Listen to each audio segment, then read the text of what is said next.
ونستغفره ونعوذ به من شرور أنفسنا ومن سيئات أعمالنا.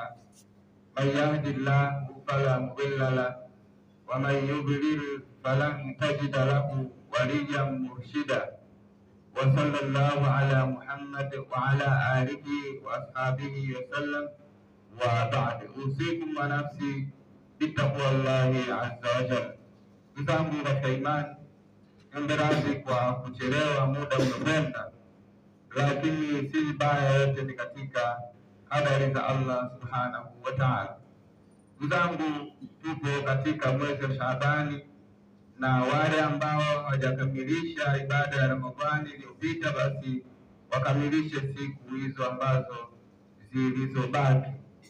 Ndugu, tupo katika dini sahihi ya Allah subhanahu wa ta'ala, dini ya Uislamu. Ni dini ambayo watu, ibada inayotekelezwa ni ibada, kwa mfano ibada ya sala ni ibada kongwe iliyokuwepo tangu enzi za manabii mbalimbali, na hii ni kuonesha kwamba Uislamu ni dini sahihi ya Allah subhanahu wa ta'ala. Manabii waliopita waliswali kwa kurukuu na kusujudu, na ndivyo tunavyofanya hii leo. Mimi na wewe tunaswali kwa kurukuu na kusujudu. Katika Qur'ani Allah subhanahu wa ta'ala anasema ya kwamba utawaona rukaa sujada, wakirukuu na kusujudu, yalitabuna fadla min Allahi wa ridwana, wakitafuta fadla na radhi kutoka kwa Allah. Simahum fi wujuhihim, utaona katika nyuso zao, min athari sujud, alama ya kusujudu, yani ile sijda ambayo unaweza ukaiona kwa macho ya kawaida au usione. Maadamu ni mtu wa kusujudu, basi katika ulimwengu wa kiroho anahesabika anayo sijda. Tarahum rukan sujada, wakirukuu na kusujudu, wakitafuta fadhila na radhi kutoka kwa Allah subhanahu wa ta'ala. Utaona katika nyuso zao alama ya kusujudu. Dhalika mathaluhum fi Taurati, mfano huo uko katika Torati. Wa mathaluhum fil Injili, na mfano huo wa kurukuu na kusujudu uko katika kitabu cha Injili. Ndio maana hii leo ukisoma katika mabaki ya vitabu vilivyotangulia, kwa mfano katika kitabu cha Ayubu 1:20 utakuta Nabii Ayubu alisujudu. Ndivyo hivyo Nabii Ibrahim na familia yake waliswali kwa kusujudu. Nabii Musa alayhi salam, ukisoma katika kitabu cha Kutoka 34:8 inasema, naye Musa akafanya karakai. Karakai ni kuweka mikono katika magoti alafu mtu akainama, kwa maana ya kurukuu. Naye Musa akafanya karakai, akasujudu kwa kuweka paji lake la uso chini. Kutoka 34:8. Kwa hiyo alirukuu na akafanyaje? Na akasujudu, na ndivyo anavyofanya Waislamu mpaka katika huu ummati Muhammad sallallahu alaihi wasallam. Na ndivyo alivyofanya Nabii Zakaria na manabii wengine, na ndivyo alivyofanya Nabii Isa, yani Yesu. Ukisoma katika kitabu cha Mathayo 26:39 inasema ya kwamba Yesu akaabudu kwa kusujudu kwa kuweka paji lake la uso chini. Ukisoma katika Biblia ya Kifaransa inasema, il était jetant sa face contre terre. Il était jetant, alinyenyekea akasujudu, sa face akaweka uso wake contre terre, akasujudu kwa kuweka paji lake la uso chini. Na ndivyo alivyofanya hata wanafunzi wake katika Mathayo 17:6, nao wanafunzi wakafanyaje? Wakaporomoka chini, wakaabudu kwa kusujudu. Kwa hiyo hii ni dini ya tangu na tangu. Kitafuta katika ulimwengu mzima ni watu wa dini gani ambao kuswali kwao lazima warukuu na lazima wasujudu, jibu lazima itakuja ni dini ya Uislamu. Ndio maana ukiingia msikitini unakuta ni huru, ukuta kiti au benchi ni dharura. Labda mtu kwa sababu ya ugonjwa atashindwa ile kurukuu kwa moja kwa moja na kusujudu, basi atasujudu katika hali ya kidharura. Lakini si kawaida ukute viti vimepangwa msikitini kwa ajili ya watu kuja kukaa. Kwa hiyo hii ni watu kuwapa fursa ya kurukuu na kusujudu. Kwa haya matendo yalitendwa tangu enzi na enzi za manabii waliopita. Kwa unakuta Uislamu ni dini ya tangu na tangu, ila Mtume sallallahu alaihi wasallam amekuja kukamilisha, kama alivyosema mwenyewe, bu'ithtu liutammima makarima al-akhlaq, nimekuja ili kukamilisha tabia njema.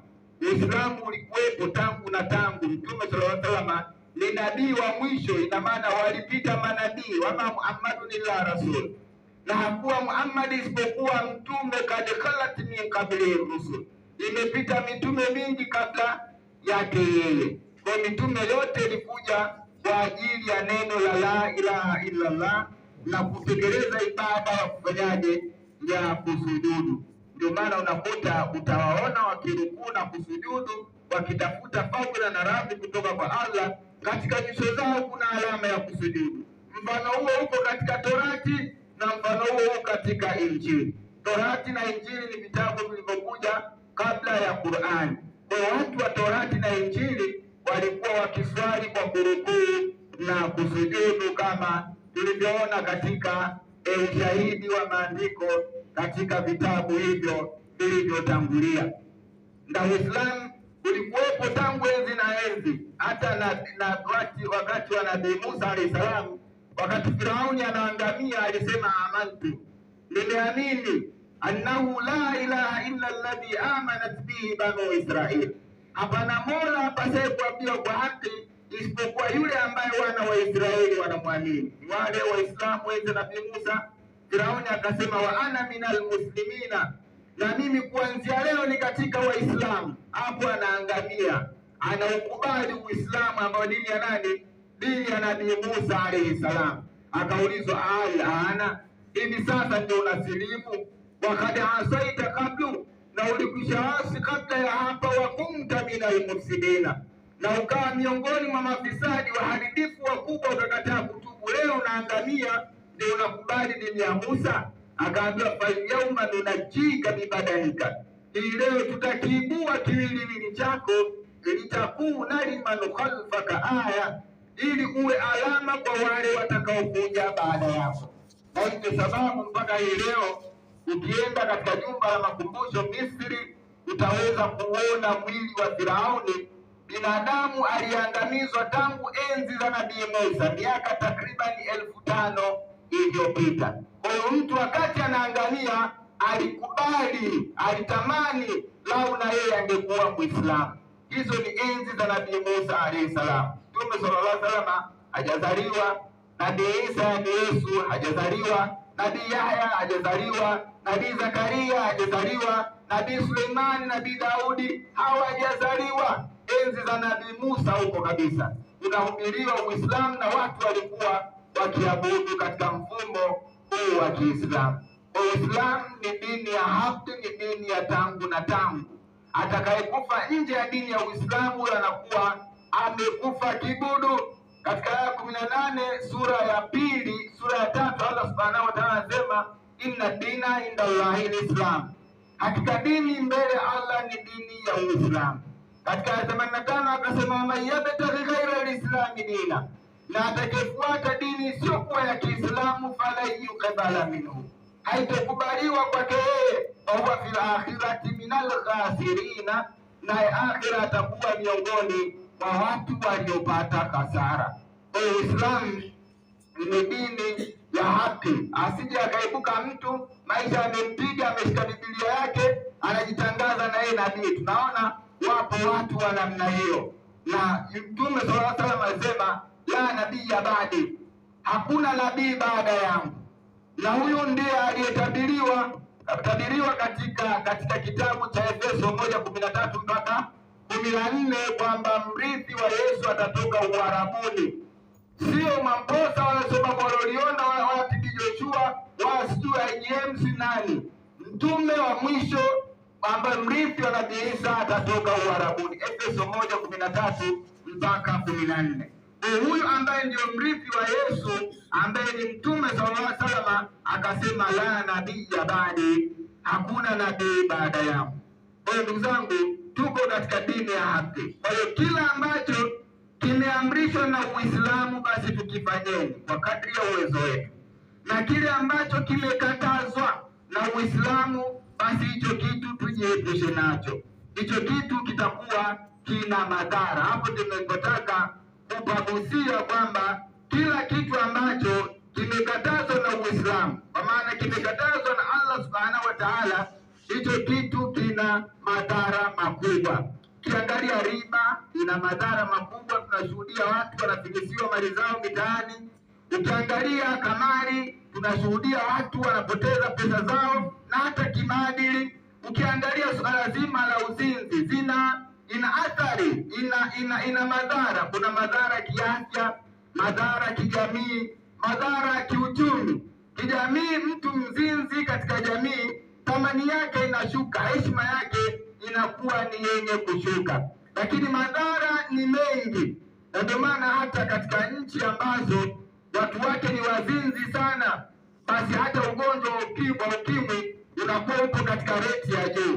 Ni tofauti na nchi ambazo wengi wamejiepusha na zina, basi hata ukimwi unakuwa hauna nafasi kubwa. Ukitazama katika nchi za Kiislamu, haimaanishi kwamba hawako wazinzi, wako wanaogopa kwa sababu ya sheria, na wako wanaogopa kwa sababu ya kumwogopa Allah Subhanahu wa Ta'ala. Maadamu hawajihusishi na vitendo vya zina, basi na ukimwi katika nchi za Kiislamu ni nadra kumkuta mgonjwa wa ukimwi.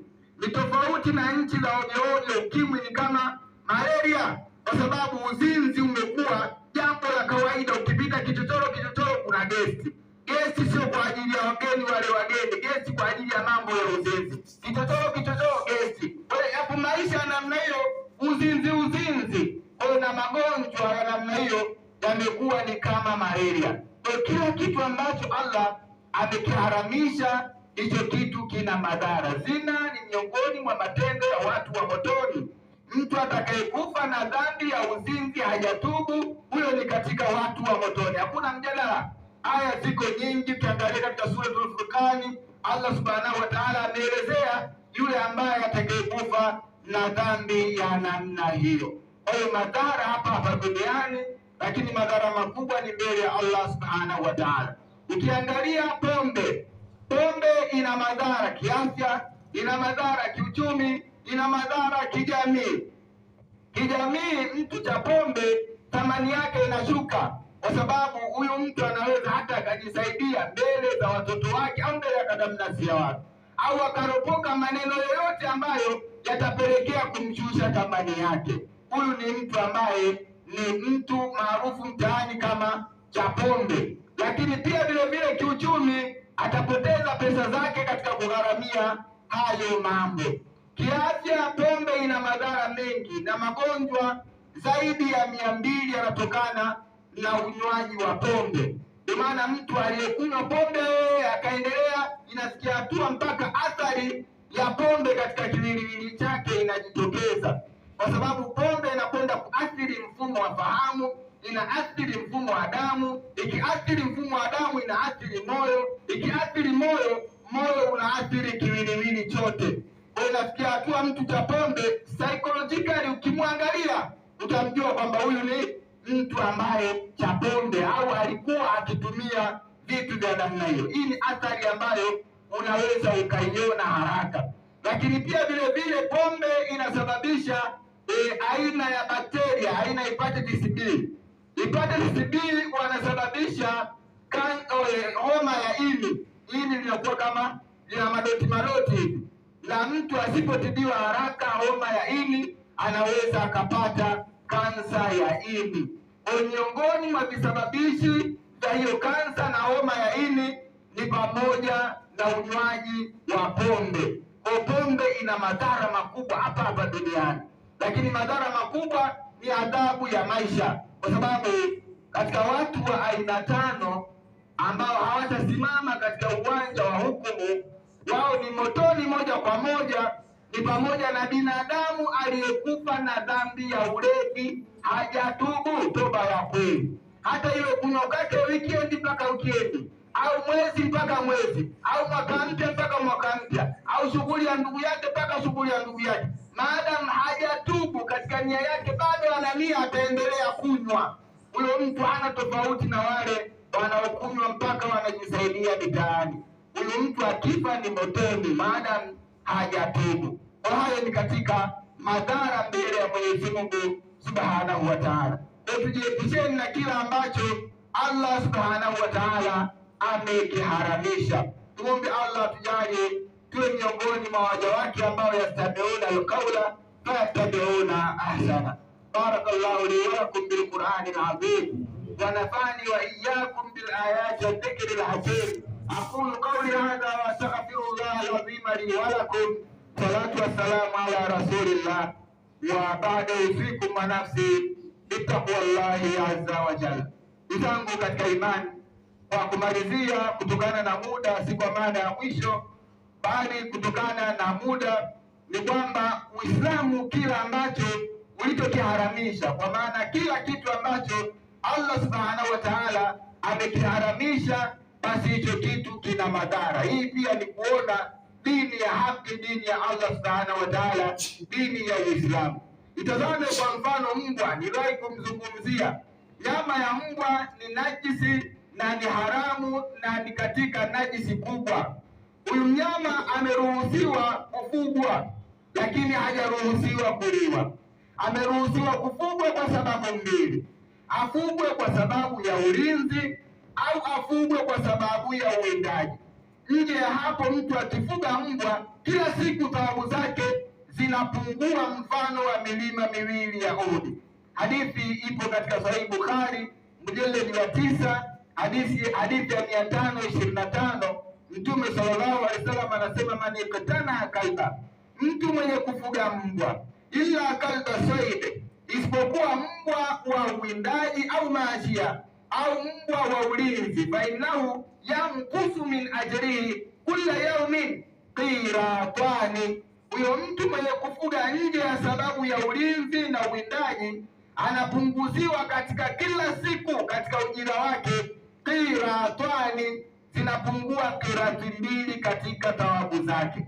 Wa kiratu wahidi mithlu jabal Uhud, kirati moja ni sawa na mlima Uhud. Kwa hiyo kwa kila siku anapoteza thawabu mfano wa milima miwili ya Uhud kwa kufuga mbwa bila ya sababu za kisheria. Kwa hiyo ni mnyama ambaye ameruhusiwa kufugwa kwa sababu mbili tu. Nje ya hapo unapunguziwa thawabu zako, lakini haruhusiwi kuliwa kwa sababu nyama yake ina bakteria wa namna mbalimbali. Nyama ya mbwa ina bakteria wanaitwa E. coli, ana bakteria wanaitwa Salmonella, ana bakteria wanaitwa Campylobacter, ana bakteria wanaitwa Staphylococcus na bakteria wa namna mbalimbali. Wako ambao wanakwenda kuathiri katika utumbo mwembamba, chini ya utumbo mwembamba, muungano wa utumbo mpana na utumbo mwembamba. Pale baadhi ya aina namna bakteria, kwa mfano Campylobacter, wanakwenda kukaa pale, au Staphylococcus wanakwenda katika kinywa cha mtu anayekula nyama za mbwa, au bakteria wanabaki. Lakini kuna E. coli, kuna Salmonella na wengine wanakwenda katika central nervous system, wanakwenda katika mfumo wa fahamu. Wanapokwenda katika mfumo wa fahamu, wanakwenda kufanya ukorofi wa namna mbalimbali, kiasi cha kumfanya huyu mtu awe ni mtu wa misongo ya mawazo na kuwa na maamuzi magumu. Na ndio maana katika watu wa jamii ambazo watu wake wanakula sana nyama za mbwa, kunakuwa na matukio yale ambayo yanatokana na maamuzi magumu, matukio ya kujiua. Nilai kutolea mfano Korea ya Kusini. Ni nchi ambayo duniani inaongoza kwa kufuga mbwa, na ni nchi ambayo inaongoza duniani kwa watu wake kula mbwa. Ukiona zizi la mbwa Korea ya Kusini, asilimia kubwa ni kwa ajili ya kitoweo, na hii nchi ndio inayoongoza duniani kwa watu kujiua. Matukio ya kujiua ni mengi sana katika nchi ya Korea ya Kusini. Miongoni mwa sababu ni ulaji wa nyama za mbwa. Kwa hiyo nyama za mbwa ni haramu, tena ni najisi kubwa, kiasi ambacho mtu hata ikimpata ile damu yake au udenda wake au mate yake, inabidi mtu akasafishe mara 7 na mara moja katika hizo asugue kwa mchanga. hiyo ni najisi, na ndio Uislamu umehukumu hivyo, na kinadharia katika hali ya moja kwa moja yapo madhara ya waziwazi. Kwa kila kitu ambacho Allah amekiharamisha, hicho kitu kaa nacho pembeni, kina madhara. Pia nyama ya nguruwe. Nguruwe ni haramu kufugwa na ni haramu kuliwa, hafai kukaa nyumbani, hafai kufugwa, ni mnyama haramu. Nyama ya nguruwe ina madhara ya namna mbalimbali. Nguruwe ana bakteria wa namna mbalimbali, pia ana sumu ya carcinogen. Ni sumu ambayo inakwenda kubiisha damu. Inapobiisha damu inasababisha kansa. Kwa kila binadamu anayekula nyama ya nguruwe ana asilimia zaidi ya 18 kupata kansa katika sehemu yoyote ya kiungo chake. Pia kuna swine flu, homa kali ambazo zinatokana na hii nyama ya nguruwe. Nyama ya nguruwe ina minyoo ambayo mingine haiwezi ikafa hata kama ukaichoma ikawa kama donge la mkaa. Kwa mfano, minyoo inayoitwa trichinoworm ni minyoo ambayo ni hatari. Kwa mujibu wa shirika la afya ulimwenguni WHO na wasomi mbalimbali wanaielezea hii minyoo hata kama itachomwa. Profesa Lilian Gonzalez wa chuo kikuu cha Mexico City amemwelezea kwamba hata kama you can eat and to be until like a charcoal, hata kama utaichoma hii nyama ikawa kama donge la mkaa, still bado hii minyoo inaendelea kubaki asilimia 52.37. Hapo nyama limeshakuwa donge la mkaa, unatafuna mkaa, lakini bado humo ndani kuna minyoo inaendelea kuisha. Ndio maana ikaitwa trichinoworm, worm kwa maana ya kuweza kuvumilia joto kali. Utaunguza kitu kingine kitaungua, lakini yenyewe bado inaendelea kufanyaje? Inaendelea kuishi. Kwa binadamu anayekula hizi nyama anakuja kupata madhara ya namna mbalimbali. Akimla huyu mnyoo anakuja kupata ugonjwa wa trichinosis disease. Ni ugonjwa ambao una dalili nyingi. Kuna conjunctivitis, macho kuwa ya pinki, kuna maumivu makali katika nyama za mwili, kuna mtu kuvimba paji la uso, kuna kuumuka mwili, kuna kubambuka mwili, kuna magonjwa mengi sana ambayo yanatokana na hii minyoo. Pia vile vile kuna minyoo inaitwa Taenia solium ambayo hii inakwenda katika mfumo wa fahamu na inakwenda kufanya madhara ya namna mbalimbali. Kwa hiyo kuna bakteria mbalimbali walioko katika nyama ya nguruwe, kiasi ambacho kwa huyu mnyama hafai kuliwa. Binadamu haruhusiwi kumla kwa sababu mwili wa binadamu hauna bakteria ambao wataweza kushambulia bakteria waliopo katika nyama ya nguruwe. Ni tofauti na simba au chui akimla nguruwe. Nyama ya simba na nyama ya chui na fisi, ndani yake kuna bakteria ambao wanaweza kushambulia bakteria walioko katika nyama ya nguruwe, lakini binadamu bakteria hao hana. Akila anajitia maradhi na madhara makubwa, maradhi ya namna mbalimbali. Kwa ni mnyama ambaye hafai, ameharamishwa na Uislamu. Na pia vile vile huyu mnyama anakwenda mpaka siku zake, anaona siku hii katika mizunguko kwa mwezi, huyu anaangukia katika siku kama alivyo binadamu wa jinsia husika. Kwa ni mnyama ameharamishwa, na kwa kuwa ameharamishwa na Uislamu, basi tarajia madhara zaidi ya hayo ambayo wameyagundua wanasayansi wa leo. Ukija katika matumbili, sijui nani, majani, masokwe, wana athari ya namna mbalimbali.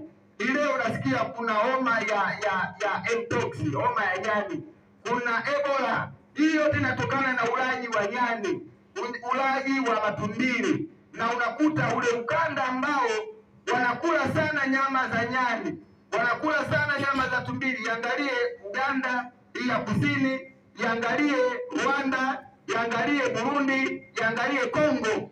Ni katika nchi ambazo zimezingirwa sana na ugonjwa wa Ebola, kwa sababu wanakula sana nyama za nyani na wanakula sana matumbili. Kwa kila kitu ambacho Allah amekiharamisha, hicho kitu jiweke nacho mbali. Ushirikina una madhara mengi, muda hautoshi. Pia vile vile ukafiri una madhara mengi tu, kwa sababu katika ukafiri kuna namna ya ubabaishaji mwingi sana. Ndio ile mtu anaweza akaja na Biblia yake anajiita yeye nabii. Najiuliza, unabii umeutoa wapi? Kwa sababu nabii wa mwisho ni Nabii Muhammad sallallahu alaihi wasallam. Wewe unabii umeutoa wapi? Katika Efeso 1:13-14 nabii wa mwisho mrithi wa Yesu atatoka Uarabuni. Leo anakuja Babu Loliondo, anakuja Steve Joshua, anakuja Mamposa. Inafikia hatua wanatumia mpaka nguvu za giza, utapeli na udanganyifu. Katika miaka mitatu iliyopita, Mamposa aliwahi kuambia watu kwamba mkikanyaga mafuta mtakuwa matajiri. Watu wakagombea Kilimanjaro, mamia ya watu wanagombea mafuta, wakafa watu wanagombea mafuta zaidi ya watu 100 ili wakanyage wawe matajiri.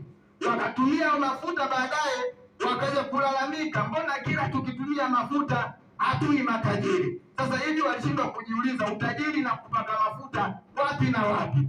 Utajiri na kukanyaga mafuta wapi na wapi, kama sio mambo ya Freemason na utapeli? Akaja na staili nyingine, akaja kuuza mchanga kwenye kijiko cha chai. Anawauzia mchanga, anawaambia huu mchanga nimeutoa Yerusalemu, kila mtu atakayegaragara kwenye mchanga atakuwa tajiri. Mchanga kijiko cha chai mtu anauziwa 5,000 na wanapanga foleni, wengine anakwenda mtu na kiroba cha kilo 25 ili apate mwingi akagaragara yeye na familia yake. Kaambiwa mchanga umetoka Yerusalemu, utakuwa tajiri. Basi wanapanga msururu, utafikiri wanataka wanunue kitu cha namna gani? Sasa nani aliyekwambia ukigaragara katika mchanga wa Yerusalemu utakuwa tajiri? Na zile tipa 9 za mchanga pale Taifa walizokuwa wanauza kuwauzia watu kwenye vijiko vya chai, nani anaweza akasafirisha mchanga utoe Yerusalemu ulete Tanzania? Na nani aliyesema ukigaragara kwenye mchanga huo utakuwa tajiri? Yerusalemu kwenyewe. Mashallah, mimi nimetembea katika miji mingi ya Mashariki ya Kati. Yerusalemu kuna mtu kazaliwa pale, kakulia pale, kazeeka pale. Ina maana huo mchanga, vumbi na tope, yeye tangu kidogodogo anagaragara katika hivyo. Na kuna watu maisha yamewapiga kweli kweli, wana maisha magumu. Mtu kazaliwa pale, kakulia pale, kazeeka pale. Huo mchanga yeye tangu kidogodogo, tope, vumbi, si nini, anakuja anafanyaje, bado maisha yanawapiga. Leo anatoka Mnyakisa fulani huko, anatoka Mbeya, anakuja Dar es Salaam, anawauzia watu mchanga, anambia huu umetoka Yerusalemu, ukigaragara utakuwa tajiri. Kwa hiyo ndio mifumo namna ilivyo ya ukafiri, ule ubabaishaji na ula namna ya udanganyaji. Kwa ukafiri umeharamishwa na una madhara. Kule Kenya kuna mtu mmoja, ni mwenyewe anamuita mtumishi wa Mungu, aliwaambia watu wake, fungeni mpaka mfe ili mwende mbinguni kwa Baba. Kweli bwana, wakafunga mpaka wakafa mamia ya watu.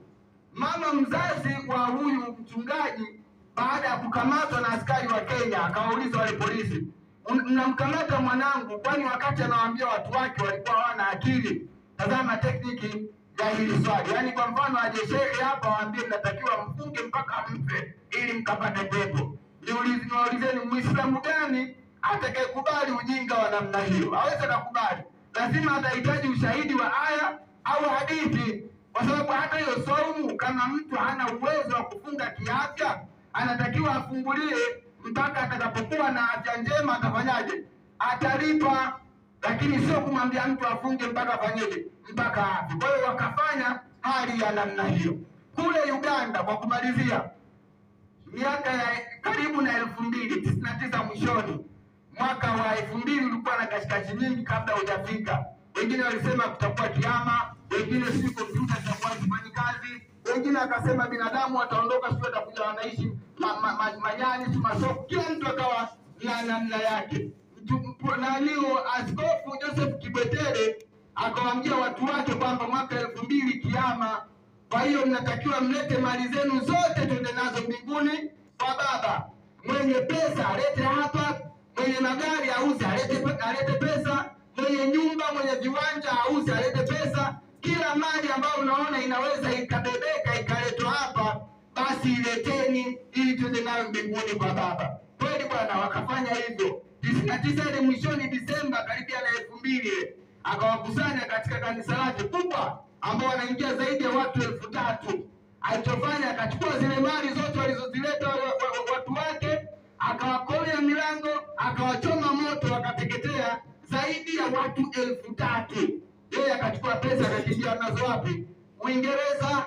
Hayo ni katika madhara ya ukafiri. Kwa kila kitu ambacho Allah amekiharamisha, hicho kitu kaa nacho mbali, kina madhara duniani na akhera, ni moto wa milele kwa milele. Kwa ndugu zangu katika imani, tumwelekeni Allah kwa kupitia dini sahihi ya Uislamu, dini ya tangu na tangu, dini ya manabii na manabii, dini ambayo kila kilichoharamishwa nacho hicho kitu kaa nacho mbali, na kile kilichoamrishwa hicho kitu jibidishe ukielekea, ili upate radhi za Allah duniani na akhera. Ukiishi maisha ya kufuata matamanio yako, utakuja kuangukia pua.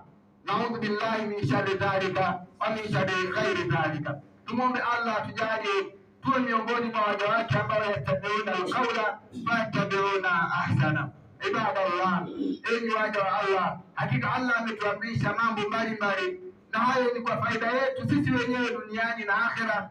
Miongoni mwa hayo ni pamoja na kumtakia rehema na amani Mtume Muhammad sallallahu alaihi wasallam. Allah ametukumbusha katika suratul Ahzab, baada a'udhu billahi minash shaitani rajim, inna Allaha wa malaikatahu yusalluna ala nabi ya ayyuhalladhina amanu sallu alayhi wa sallimu taslima. Allahumma